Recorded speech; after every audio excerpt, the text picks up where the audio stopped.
Hello everyone, I am the Old Connoisseur and welcome to my review on the 4th episode of the 7th season of My Little Pony Friendship is Magic, also known as A Rock Solid Friendship.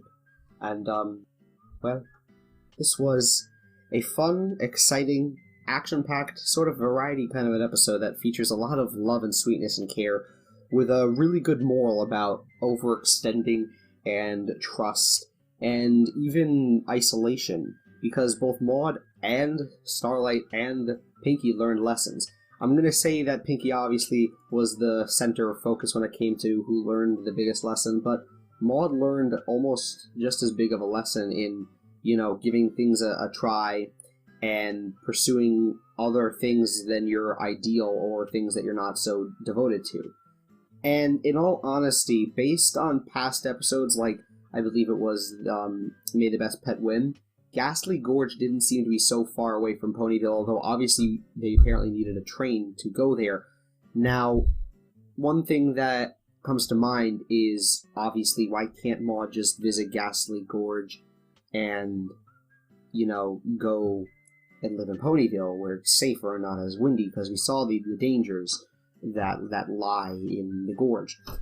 And there's really no good explanation other than, Maud should live in Ponyville, and that disproves the theory I had of basically, supposedly I thought that the studio, Hasbro, they're not gonna add a 8th main character, and if Maud lived in Ponyville, then she would become less special in the sense that she would appear more.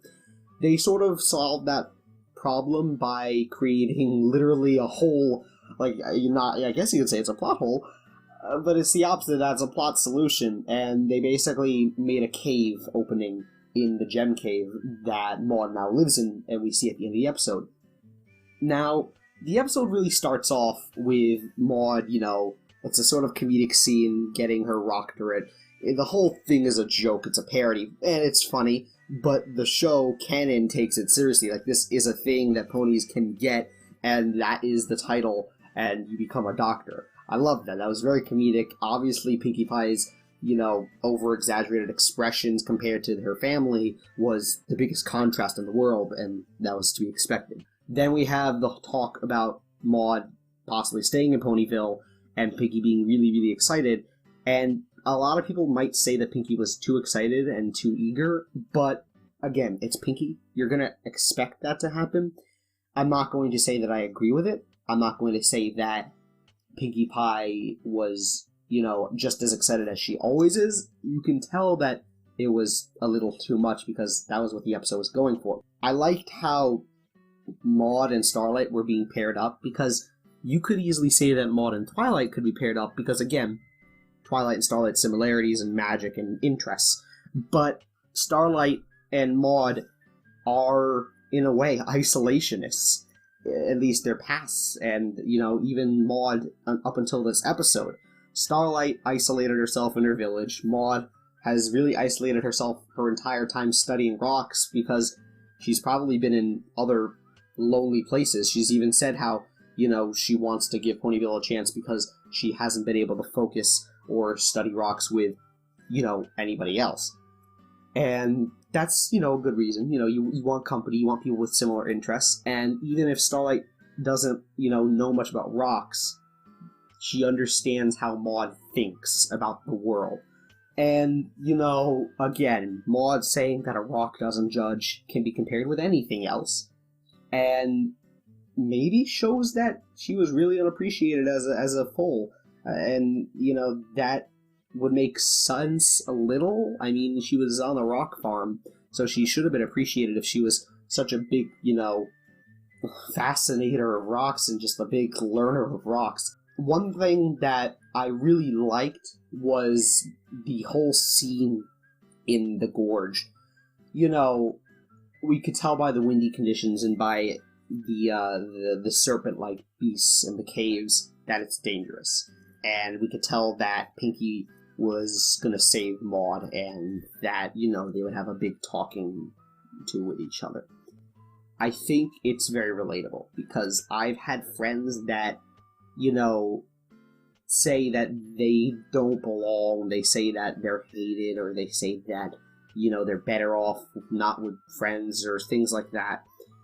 And Pinky makes a good argument that, you know, basically you need friends and company, and giving friends a chance, even if it's the 10th time, you know, it might work with some, might work with others. And I think that Maud was a very relatable character, because we saw a side to Maud that was really, you know, deep and meaningful. And I'm not trying to, like, you know, oversell it, but a lot of people might agree that they are like Maud. They don't have many friends, or they feel left out. There was a point in time, and even now, where I feel like, you know, I'm just a witness to things. I'm not really somebody who includes myself in things, and when I do, it backfires. And I'm also feeling like Pinkie Pie a little, because I love, you know, talking, and I love hanging out with people, and I love scheduling things. So this episode actually really impacted me, and I'm realizing it more now than ever. I think that, again, the first half of the episode where, you know, you see Maud and Starlight flying kites and in the cave, and Pinky basically creating a situation in the cave where they can't escape. Again, can't escape. We have Starlight, she's a unicorn. But the mere act of, you know, Pinkie Pie doing this over and over sort of was too much. You know, maybe this is just like Flurry of Emotions, where they sort of had to do it a 4th time to extend the episode, which sort of makes it a little less in rank. But overall, I like this episode. I'm going to give it like an 8-9 out of 10. I just hope that Maud doesn't become a background character that we see and not hear, but at the same time, I hope that Maud isn't in everything that happens. You know, it's another character where we've had episodes with Maud, and we've had, like, episodes with Coco Pomel too, and it's bound to happen where we're going to have an episode that features Maud again, and I can't tell what that's going to be about. Maybe she'll appear in the finale, because that's usually what happens with characters that are introduced. Like, you know, again, reminds me of, I think, the end of Season 5. But, we'll just have to see where this goes. Once again, I am the Old Connoisseur.